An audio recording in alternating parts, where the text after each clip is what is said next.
आमच्या इंजिनिअरिंग कॉलेजमध्ये पण जेव्हा मेरिट लिस्ट लागली ना, जेव्हा ऍडमिशन झाले मुलांचे, टॉप 10 पैकी 7 पोरं लातूरचे होते.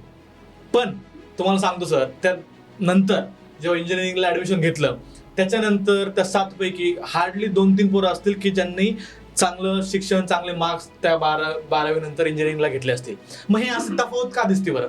आणि आमच्या लातूरची गमकच ती आहे की विद्यार्थ्याला शिक्षणाबरोबर संस्कार कसे देता येईल, त्याच्यामुळं दोन्ही गोष्टी त्या लेकरावर आहेत.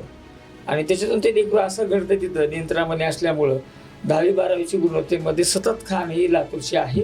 परंतु जेव्हा आपल्याकडे पुण्याकडे येऊ आपण, पुण्याकडे आल्यानंतर बऱ्याच जणांचे आईवडील सोबत येत नाही. पण न आल्यामुळे होणार काय त्या गोष्टीमध्ये की त्या लेकरावर नियंत्रण नाही.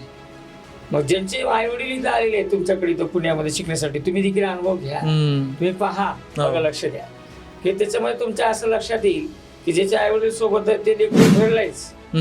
ज्याचे आईवडील सोबत नाहीत तर आपल्याला पाहता येईल की या ठिकाणी ते लेकरू कुठेतरी वाईट वळणाकडे, मग त्याच्या पाठीमागं जाण्याचं मुख्य कारण हे वातावरण. लातूरचं वातावरण वेगळं तुम्हाला म्हणायचंय आणि पुण्याचं वातावरण वेगळं आहे. ते पोषक नाहीये त्या विद्यार्थ्याला पोषक नाही. मी